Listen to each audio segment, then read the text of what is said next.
ખોજા TV radio અને એરવેઝના માન્ય શ્રોતાજનો, આપણે અત્યારે કોતિદિયાના આંતરરાષ્ટ્રીય સમાચાર ઇન્ટરનેશનલ નવીનમાં સાંભળી ગયા ઈરાનના બારામાં. તો ઈરાનના બારામાં જ વધુમાં કોતિદિયા લખે છે કે પ્રમુખ હસન રૂહાની, કે જે મહમૂદ અહમદ નિજાદ પછી અંતરે ચૂંટાયા છે, તેણે જાહેર કર્યું છે કે ઈરાનને બોમ્બ એટોમિક બનાવવાની ઉમેદ નથી, કે જેના માટે પશ્ચિમી દેશો શંકા કરી રહ્યા છે. તેમના દેશમાં ઘણા વિરોધીઓને કેદમાંથી આઝાદી આપી દીધી છે અને સિરિયાની સરકાર અને શત્રુઓ વચ્ચે સમાધાન કરાવવા માટે હસન રૂહાનીએ પોતાને તૈયાર બતાવ્યા છે. તે છતાં પશ્ચિમી દેશો ચેતીને કામ લે છે એવું કોતિદિયા લખે છે, કારણ કે તેમને ખબર છે કે બધા ડિસિઝન, બધા નિર્ણયો સુપ્રીમ નેતા જનાબ અલી ખામેનાઈના હાથમાં છે. એટલે આખરે આયતુલ્લા અલી ખામેનાઈ જે નિર્ણય કરશે તે જ નક્કી થશે. ઇઝરાયેલ કે જે 2012માં સ્કેચ ક્રોકી છબી છાપીને ક્રોકી કરીને ઓએનયુની એસેમ્બલી જેનેરલમાં જનરલ સભા યુનોની તેની અંદર ધમકી આપી હતી. બેન્જામિન નેતાન્યાહુ ઇઝરાયેલના વડાપ્રધાન મંગળવાર તારીખ 1 ઓક્ટોબર સૌથી છેલ્લે પ્રવચન આપશે. ફ્રાન્સવા હોલાન્દ, ફ્રાન્સના પ્રમુખ, આ યુનોની સભાની અંદર એક મજબૂત તકરીર કરશે કે જેમાં બશર અલ અસદ વિરુદ્ધ દબાણ કરી શકે એવો ઠરાવ લેવો. એટલે સિરિયા વિરુદ્ધ એવો ઠરાવ કરવો કે જે તેમને દબાણ કરી શકાય, તો એ ઠરાવ લેવા યુનો પાસે માંગણી કરશે. બરાક ઓબામા આ થોડાક અઠવાડિયાઓમાં કોતિદિયા લખે છે કે 2 વખત વળાંક વાળી લીધો. પહેલે તો પોતાના મિલિટરી વાહન મહાસાગર મેડિટેરાનિયનમાં મોકલ્યો કે બશર અલ અસદની સરકારને સજા આપવામાં આવે. 10 દિવસો બાદ ઈરાદો બદલી નાખ્યો અને રશિયાના વિચારોને સાથ આપ્યો કે રાજવાદી ચાલને, ડિપ્લોમેટિક ચાલને તક આપવામાં આવે. બશર અલ અસદ સાથે હવે સંપર્ક સાંધવો, એના સાથે વાત કરવી અને વ્લાદિમીર પુતિનને પાઠ શીખવનાર માનવો.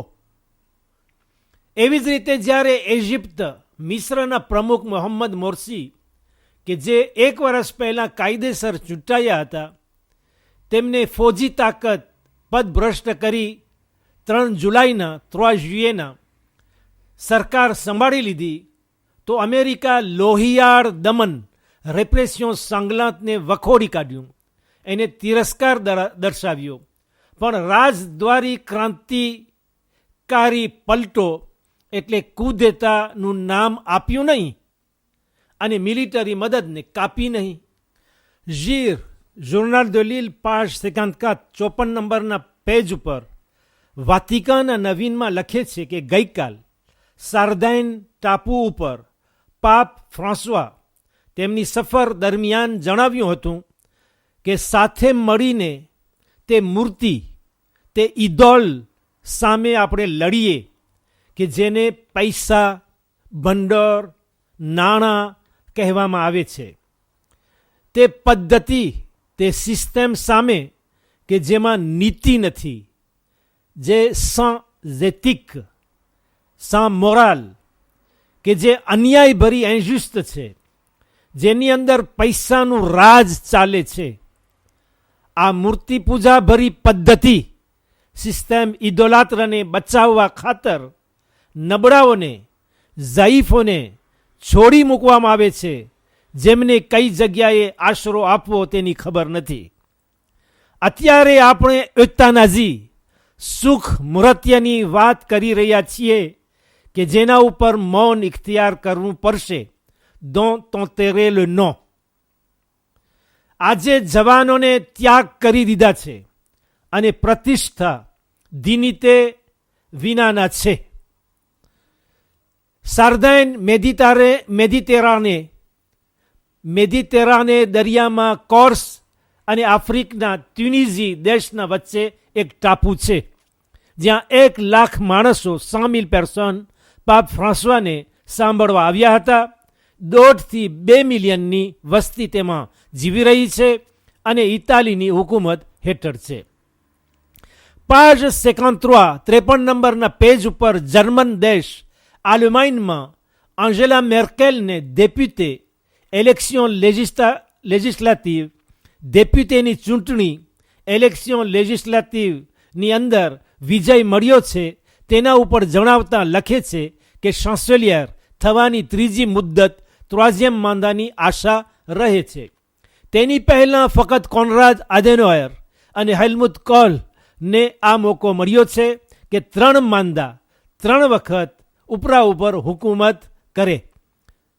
Le quotidien page 51 ઉપર 51 નંબરના પેજ ઉપર ઝીણા અક્ષરે લખે છે કે રૂસના મિનિસ્ટર des affaires étrangères એટલે કે વિદેશી પ્રધાન સેર્ગેઈ લાવરોવ ગઈકાલ અમેરિકા ઉપર આરોપ નાખતા કહ્યું હતું કે તે રશિયાને ધમકી આપી રહ્યો છે કે તે પણ સિરિયા ઉપર એટલે કે રશિયા પણ સિરિયા ઉપર દબાણ કરતો આ ઠરાવ કે જે યુનોમાં કરવામાં આવશે તેને ટેકો આપે. છતાં કે પશ્ચિમી દેશો આંધળા થઈ ગયા છે એ મિનિસ્ટર des affaires étrangères કહ્યું હતું. છતાં કે પશ્ચિમી દેશો આંધળા થઈ ગયા છે કે એ વાતથી કે સિરિયામાં હુકુમત બદલવામાં આવે. આ તે વખતે ટીકા કરી રહ્યો છે વિદેશી પ્રધાન કે જ્યારે સરકારી ચાલ આગળ વધી રહી છે એટલે ડિપ્લોમાસી કામ ચાલી રહ્યું છે યુનોની અંદર, ઓએનની અંદર કે દમાસ્કસ કેમિકલ હથિયારો છોડી આપે. ચીનના ટોચના કોમ્યુનિસ્ટ નેતા બો એક્સિલાઈને લાંચના ગુના માટે આજીવન કેદ વિશે લખતા Le quotidien page 51 ઉપર જણાવે છે કે લાંચ અને સત્તાના દુરુપયોગના આક્ષેપો détournement de fonds et abus de pouvoiરની તેને બદલ સજા મળી છે કે જીવનભર કેદમાં રહે. રાષ્ટ્ર પ્રમુખ અત્યારે જે છે તેના વડે એના વડપણ હેઠળ ચીનમાં વિશ્વીકરણ અને આર્થિક સુધારણાનો પવન ફૂંકાયો છે. રેવોલ્યુશન કલ્ચરલની હવા ચાલી રહી છે. page 16 ઉપર 16 નંબરના પાના ઉપર જોર્નાલ de l'île Gir સ્થાનિક એટલે રેવિનિયન ટાપુના નવીનમાં જણાવે છે કે એસોસિએશન તમિલ સંગમ, આ તમિલ સંગમ સંસ્થા તરફથી ગઈકાલ રવિવાર 22 તારીખના એક ધાર્મિક વિધિ ઓ લાઝારેત ગ્રાન્ડ શાલુપમાં યોજવામાં આવી હતી. સૌ પ્રથમ જે હિન્દુઓ તેમના પૂર્વજો les ancêtres પરદાદાઓ આ રેવિનિયનની જમીન ઉપર પગ મૂક્યો હતો તેમની યાદમાં આ ઉજવણી થઈ હતી. આવતા રવિવારના ફરી તે સમારંભ સેન્ટ પોલ કાંભેના પ્લાઝ પર પાછું કરવામાં આવશે. page 7 ઉપર 7 નંબરના પાના ઉપર Le quotidien એક ચોરીનો કિસ્સો લખતા કહે છે કે સેન્ટ જોઝેફ ખાતે આવેલી એક લીસે એગ્રીકોલની અંદર જ્યાં કુકડાઓનું પાલન થઈ રહ્યું છે આ 3 મહિના થયા આશરે 1000 પૂલે 1000 કુકડાઓ જેની કિંમત આશરે 10,000 યુરો થાય તેની ચોરી થઈ ગઈ છે.